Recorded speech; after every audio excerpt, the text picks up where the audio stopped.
In 1986, Soviet officials insisted everything was fine, even as radiation clouds drifted across Europe from Chernobyl. Millions breathed poison before leaders admitted the truth. So what happens if the danger isn't invisible fallout, but something far more terrifying, like the first signs of a zombie outbreak? Would governments rush to warn the world, or bury the evidence until it's too late? Tonight, we're exploring the real history of cover-ups, the psychology of panic, and the chilling proof that silence often spreads faster than infection. And one case, revealed at the very end, shows exactly how far leaders might go. Imagine this. You wake up to rumors online about strange attacks in a nearby city. No official news, just shaky videos and whispers. Would you trust the government to tell you the truth, or assume they'd hide it to avoid chaos? Drop your answer in the comments, because later in this video, we'll revisit what history suggests would really happen. Here's a question. When disaster strikes, do governments usually tell the truth right away? History says no. From Chernobyl to the Spanish flu, the first instinct was silence. Leaders feared admitting failure, so they downplayed what was happening. During the early days of the Spanish flu in 1918, newspapers in countries still fighting World War I avoided reporting on the outbreak to preserve morale. Soldiers marched while sick, and the disease spread unchecked. A century later, China initially withheld information about SARS, allowing the virus to travel internationally before the world understood the danger.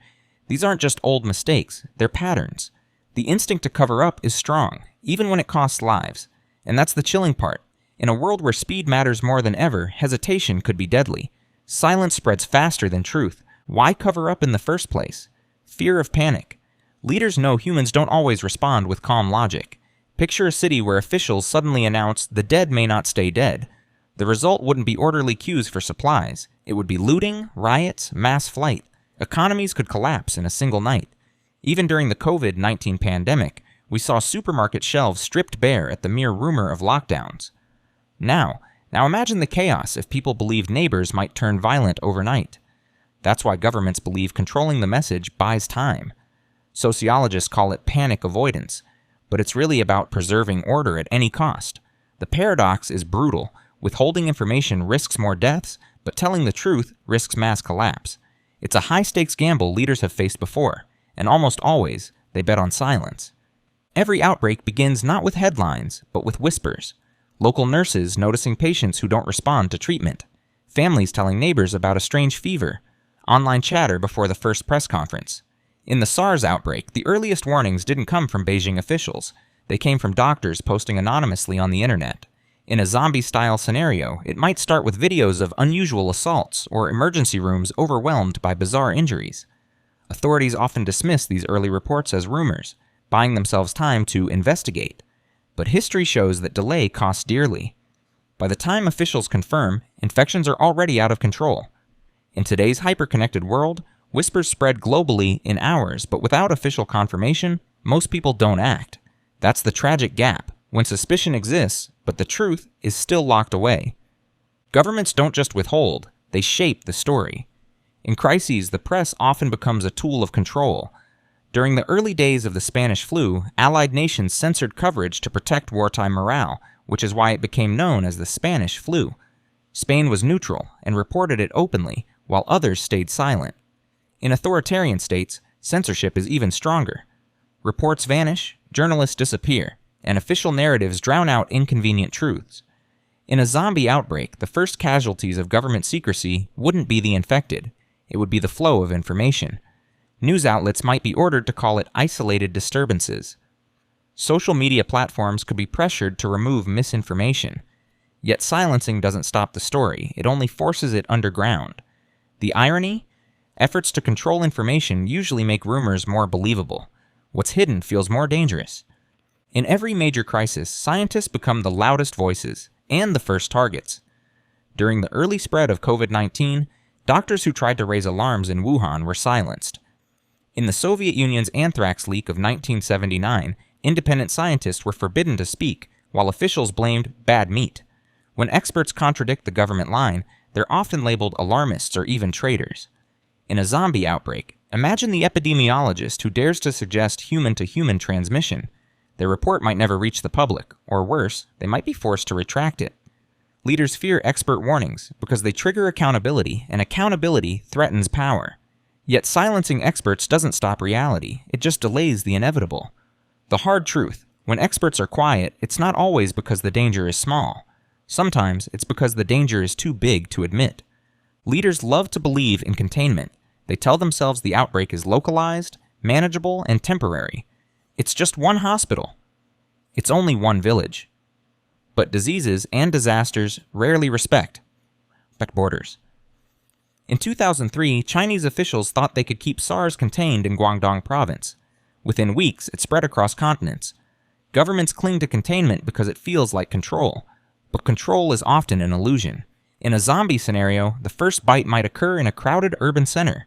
Believing it can be handled quietly behind closed doors only buys time for the infection to leap unseen into buses, subways, airports.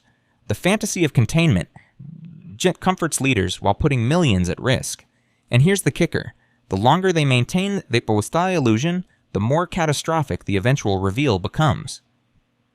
Behind almost every government decision is one unspoken driver: money. Disasters don't just threaten lives, they threaten economies.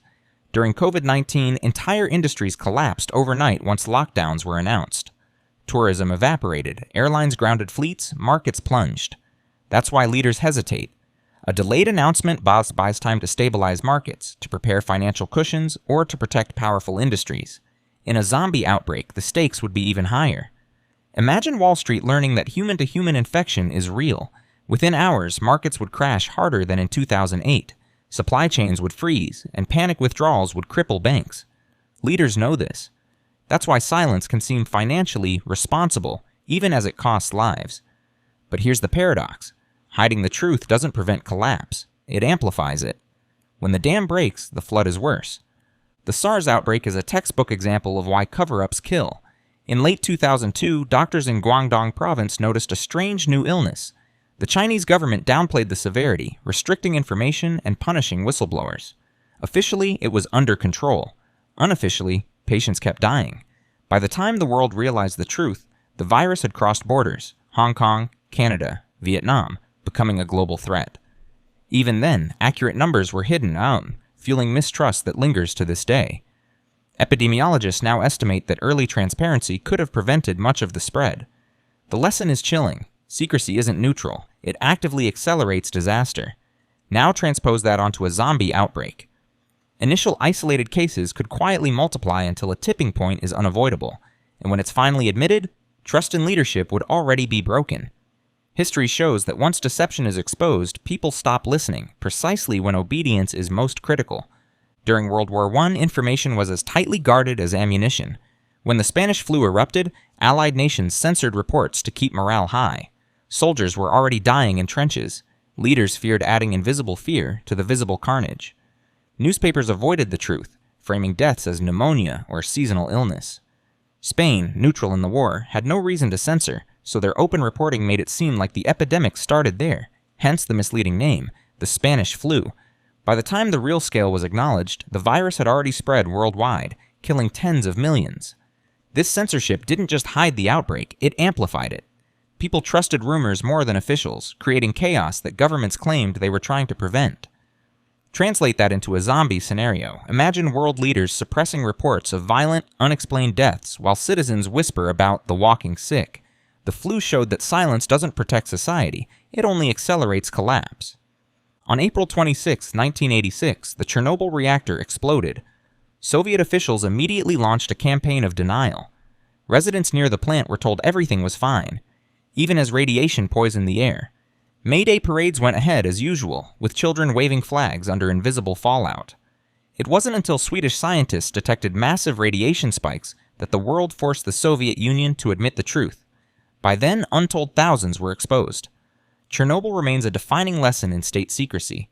Leaders will risk lives, even entire cities, to preserve image. Now imagine replacing radiation with infection. A zombie outbreak in one facility, one town. Leaders might insist it's under control, while buses and trains quietly carry the infected outward. So here's the question. If governments have hidden disasters before, would they do it again if the dead stopped staying dead? Tell me what you think. Would silence save lives, or doom them faster? Hit subscribe, because the second half dives into military secrecy, whistleblowers, and the terrifying ways technology could make a cover-up even more effective. Let's bring it into the realm of the unthinkable. Imagine the first confirmed bite happens in a busy emergency room. A patient attacks a nurse, collapses, then rises again minutes later. Hospital staff are stunned, but instead of rushing to the press, officials label it an isolated psychiatric incident. The file is marked confidential. In reality, every second matters, but secrecy buys politicians time to decide how to frame the crisis. This is exactly how past outbreaks unfolded. Localized chaos, explained away with ordinary terms, until the extraordinary truth couldn't be hidden. By then, the damage was exponential. In a zombie outbreak, the earliest hours would decide everything. If silence wins, the infection spreads invisibly through buses, airports, schools. That gap between what officials know and what the public believes would become ground zero for catastrophe. When silence fails, governments often turn to their strongest lever, the military.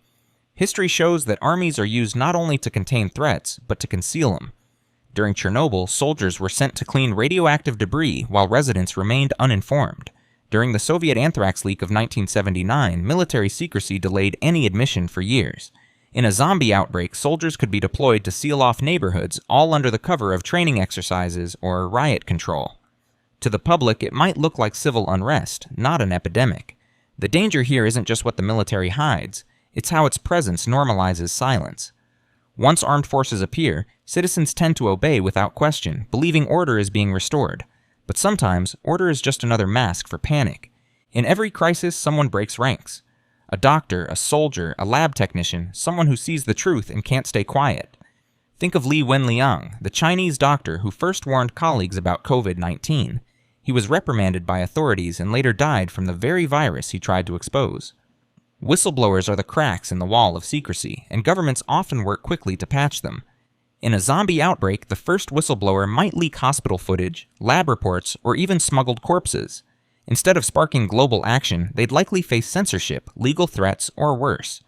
The tragedy? Whistleblowers often sound alarms early enough to save lives, if only people listened. But when governments paint them as liars or traitors, their warnings get lost in the noise. You might think social media guarantees truth will spread. After all, shaky smartphone footage can circle the globe in minutes. But speed doesn't equal clarity. During Ebola outbreaks, fake cures, conspiracy theories, and doctored videos flooded feeds, drowning out real warnings. Governments know this. They can quietly amplify official narratives while labeling inconvenient leaks as misinformation. Platforms often comply, removing videos to prevent panic. Imagine a zombie attack caught on camera, only for the footage to vanish within hours. To the public, it looks like rumor, not evidence. That's the paradox. Social media can spread truth faster than any press release, but it can also bury truth under a mountain of lies. And when everything looks like a conspiracy, nothing feels real. Governments walk a razor's edge between fear and trust. Reveal too much and fear spreads faster than any pathogen. Reveal too little and trust collapses the moment the truth surfaces. Leaders often gamble that fear is more dangerous than infection, but history says the opposite. Once trust is broken, compliance evaporates. During COVID-19, shifting guidelines fueled suspicion that officials were lying, even when data simply evolved. In a zombie outbreak, if leaders dismiss early footage as fake, then later admit it's real, public trust would vanish overnight. Citizens might refuse quarantines, ignore safety instructions, and act on instinct instead of guidance. The paradox is brutal. The very silence meant to preserve order eventually destroys it. What do experts think would happen in a true global outbreak? Epidemiologists often warn that speed of disclosure is the single most important factor in containment. Studies show that even a delay of 72 hours in reporting can double infection spread in fast-moving epidemics. Historian John Barry, who chronicled the Spanish flu, said, "The single greatest weapon against a pandemic is truth." Yet governments continued to rehearse secrecy in drills, preferring control to transparency. In a zombie-style event, experts predict denial would last only days before the infection outran the cover-up. But those days would be enough to guarantee catastrophe. The insight is chilling. The problem isn't just that secrecy fails. It fails too late. When disaster breaks, money moves faster than microbes. The moment whispers of outbreak hit markets, investors react instantly. During COVID-19, the Dow dropped thousands of points in days. During the 2008 financial crisis, fear alone caused global banks to teeter. Now picture a zombie outbreak. Airlines would cancel flights overnight, stock markets would plunge, and global supply chains would grind to a halt. Factories depend on daily shipments. When workers stay home, shelves go bare. Even rumors could trigger panic withdrawals from banks, collapsing trust in currency itself. Governments know this, which is why they try to delay disclosure, to stage manage panic, to brief CEOs, to steady fragile economies. But here's the cruel twist. Delaying makes the crash sharper. When truth finally breaks, the dominoes fall twice as fast. Secrecy isn't just national, it's international. Nations often hide outbreaks not just from their people, but from rivals. In the Cold War, the Soviet Union concealed biological accidents to avoid looking weak. In modern times, China faced global outrage for downplaying SARS and COVID-19. Governments fear that admitting weakness invites sanctions, trade losses, or even military pressure. In a zombie outbreak, expect nations to accuse each other of exaggeration or fabrication. Your outbreak is propaganda, ours doesn't exist. The result? Delays in international aid, fragmented responses, and precious time wasted in political gamesmanship. Global health treaties exist, but enforcement is weak. No country wants to admit losing control. The danger here is simple. Viruses don't carry passports. While leaders argue infections cross borders without hesitation, the next frontier of cover-ups isn't human, it's artificial. Governments already use AI to track disease chatter online. Algorithms scan tweets, forum posts, even search queries for signs of unusual illness clusters. In theory, this could help stop an outbreak early. In practice, it also gives leaders the power to suppress warnings faster than ever before. If a zombie outbreak began, AI could instantly flag and delete dangerous rumors, quarantining the truth before the public even knew it existed. Combine that with facial recognition and geolocation, and whistleblowers could be tracked in hours, not weeks. Ironically, the same tools that could save millions might instead silence them. The future is a double-edged sword. Technology can either reveal or erase reality. Here's the haunting question. Is lying ever justified? Leaders often argue that silence buys time. Time to prepare hospitals, to secure borders, to avoid riots. They believe panic could kill more people than infection. But who decides how much fear people can handle? During the Cuban Missile Crisis, President Kennedy withheld certain details to prevent mass panic, yet secrecy nearly sparked nuclear war. In a zombie scenario, imagine leaders debating in closed rooms. Reveal the truth and risk chaos, or suppress it and risk annihilation. There is no easy answer, which is why history repeats itself. Every government faces the same dilemma, truth versus control. The painful reality is that control almost always wins. Here's something most people don't realize. Some governments have already drafted plans that quietly assume secrecy will come first. In 2019, the US ran a pandemic simulation called Crimson Contagion. The exercise revealed that officials struggled with communication, often withholding information notes while scrambling behind the scenes. Similar drills in Europe showed the same pattern. Leaders debated not how to inform the public, but how long they could delay without losing control. That's the twist. Secrecy isn't just a possibility, it's a playbook. A zombie outbreak might sound fictional, but the infrastructure for hiding it already exists. Governments rehearse silence as much as they rehearse response. Back in 1979, in the Soviet city of Sverdlovsk, an anthrax leak killed dozens. Officials blamed tainted meat. For years, the world accepted the lie, until defectors revealed it was a bioweapons facility accident. That's the real case history hinted at earlier, and it proves the point. Governments will bury even mass deaths if national image is at stake. Now extend that mindset to something as explosive as the undead. Would officials admit it instantly or fold it into familiar lies? History offers the answer. Silence first, truth later. The reflection is chilling. Our greatest vulnerability in a zombie outbreak wouldn't be the infection itself, it would be the delay in acknowledging it. So what have we seen? From Spanish flu censorship to Chernobyl denial, from SARS to simulated outbreaks, the pattern is clear. Leaders don't fear infection nearly as much as they fear panic. But the silence meant to protect stability usually ends up destroying it. Trust collapses, economies crumble, and the outbreak rages stronger because truth was delayed. If history is a guide, governments wouldn't warn us until it was far too late. Next time, we'll look at the cities already running zombie outbreak drills, and what those preparations reveal about the future we might face.